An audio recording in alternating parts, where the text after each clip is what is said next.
Welcome to the Tomosi Business Training Series. The basis of these sessions is to support the Tomosi Group staff and management to raise their capabilities and performance.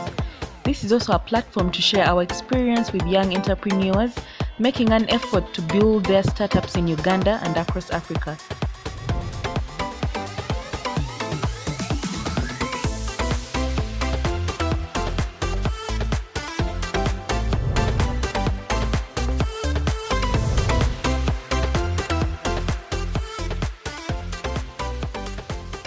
Hello, good morning. We spent the last 2 weeks in two specific areas of the power of good presentation to a prospective customer.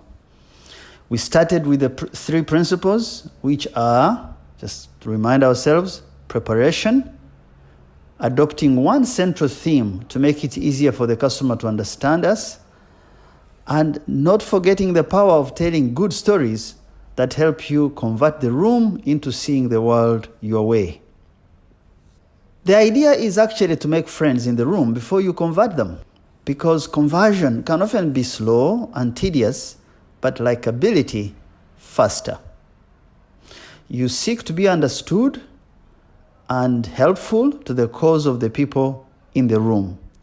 In the second phase, the second presentation, that was the first one, the second presentation within this larger theme of how to present, how to do a winning presentation, we dealt with your need for checking who the authority and or decision makers in the room are, to ensure that you develop the presentation to their very best of tests. This is key because their mindsets and facts that they know will greatly influence the outcome of your presentation. We also spoke, remember, about the need for aligning your credentials with the customer's request so that you can bring fresh insights.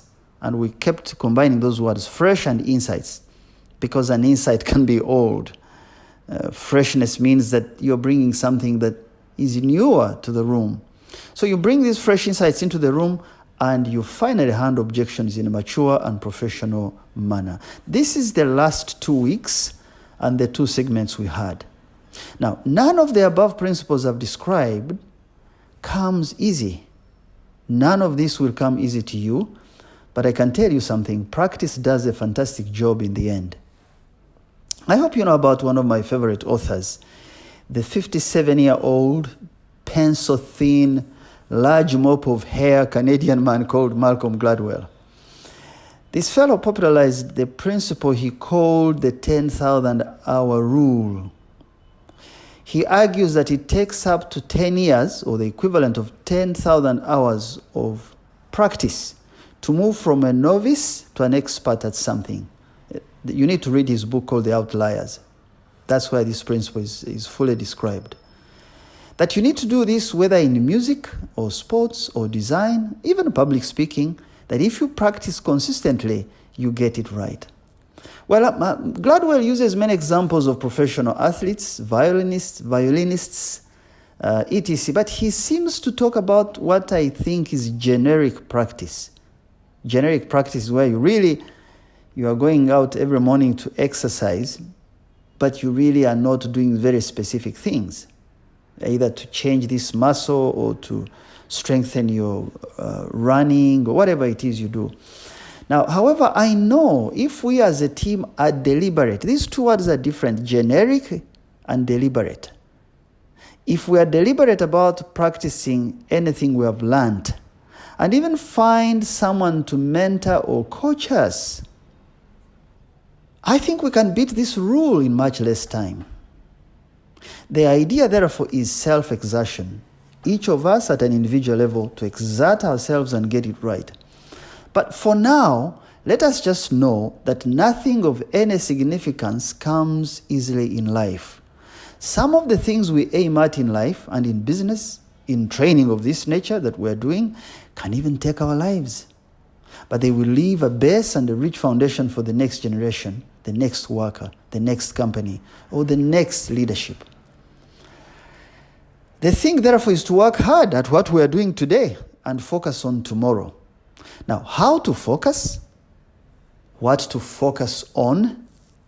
And how to stay focused for a long time is what I think I would like to share with you next year when I restart these presentations, when I start my segment. I'm reminded of a story. I went to school for a short time in a part of Britain called Wales, and I liked Welsh people. I went there some years ago, and there are some inspirational stories from that part of the world, stories of innovation, stories of courage, stories of ideas that have stuck with me. For example, on October 26th, the year 1859, a 2,700-ton ship called the Royal Charter, powered by coal and steam as the new forms of energy of that day, carrying more than 450 passengers, set sail from a town called Liverpool, which was a business hub, still is, in England. The ship was on its way to a 60-day journey to the subcontinent of Australia. This ship was carrying cargo, especially gold ingots, estimated at about, in today's money, $153 million. On reaching the northwest coast island in Wales, northern west coast in Wales, is an island there called Anglesey. I think that's how they pronounce it in the Welsh language. Anglesey. A day which initially seemed calm, started off very well, suddenly was changed in a very difficult way by a major hurricane. The ship was hit by a hurricane.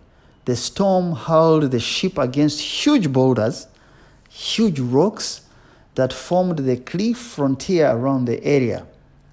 Now, the vessel, along with its occupants and all the cargo and all the children and all the men and all the women, was completely destroyed and all their lives lost.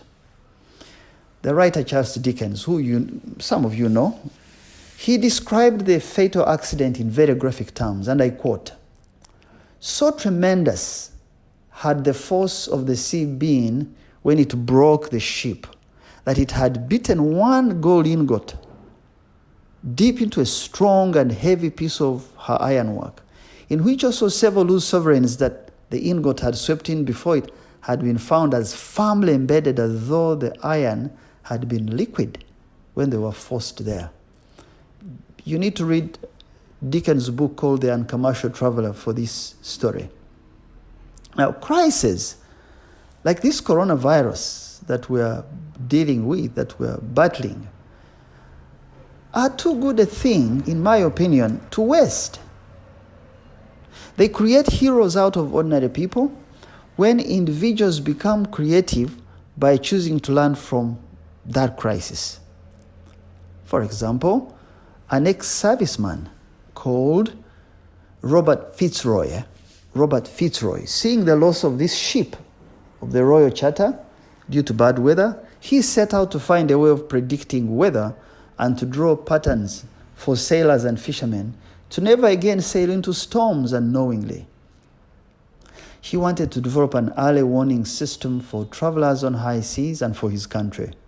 Fitzroy went on to develop the world's first ever weather forecast, manually done on July 31st, 1861. And he registered the first weather forecast. These books are available if you look for them. Now, sadly, because of the crude instruments he used and the limited information at the time, he would predict sunshine tomorrow, but then there is instead a storm, or vice versa. So he began to face this very heavy criticism from commercial fishermen and whose boats were often docked based on his warning, yet the sun came out the next day and the fishermen missed their catch. For 5 years, Fitzroy toiled on, perfecting his system for his country to avoid another Anglesey kind of accidents. Well, frustrated by lack of support and derided, abused, eyes passed through the man. You're a former general. How can you be doing this? You're doing something which other people are not doing. Who cares? Frustrated by all this, he went to the same rocks at Angose, where the ship had been wrecked, and he jumped to his death. I tell you this story not because of the suicide act out of frustration by Fitzroy, but because of its beautiful ending, and for you to learn to support those who are striving for improvements anywhere in life, in business, in organization, in communication, in accounts, or other fields, even if you might not initially understand fully what they are doing. This story is about one person committing themselves to building a foundation for something unknown by his generation and doing it right. The ending of Fitzroy's story is this, and it's a beautiful one. Over the last 159 years, since this accident happened, and since Fitzroy started his experiment, his idea has been so perfected that, for example, the British Meteorology Office now computes global weather with a 90% accuracy rate. They use today computers with a capacity to calculate 14 trillion equations per second. They predict weather, which is used today to prevent floods in certain regions of the world, to fight and win wars, to deal with disease patterns that follow rains and droughts across the planet, and how to stop them, to plant better crops, etc., etc., etc. But let me ask you, who knew at the time of Fitzroy what the weather forecast would do in future? Likewise, all our teaching is iterational, improvable.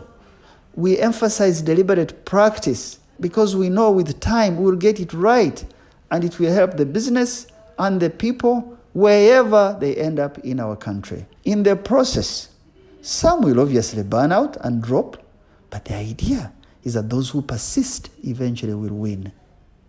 Now, in keeping with the example of Vice Admiral Fitzroy, which I shared, a naval officer and scientist. By the way, this man was on the Beagle. Those of you who like reading, you know the Beagle. The Beagle went around the world with a man known as picking birds and insects and comparing them and talking about evolution. I won't mention the name. I'm sure some of you know. So I want to keep with this story of Fitzroy. I like to keep the military theme as we close the last part of this presentation. Enjoyed this session? We would like to hear from you. Please give your feedback using the Google form attached or email us at info@tomosigroup.ug and visit our website on www.tomosigroup.ug or tune into the Tomosi Business Series on Facebook and YouTube to enjoy more of our weekly training podcasts. You can also visit our offices at Tomosi Business Park, Luzira, Port Bell Road, or call 0789 901 356.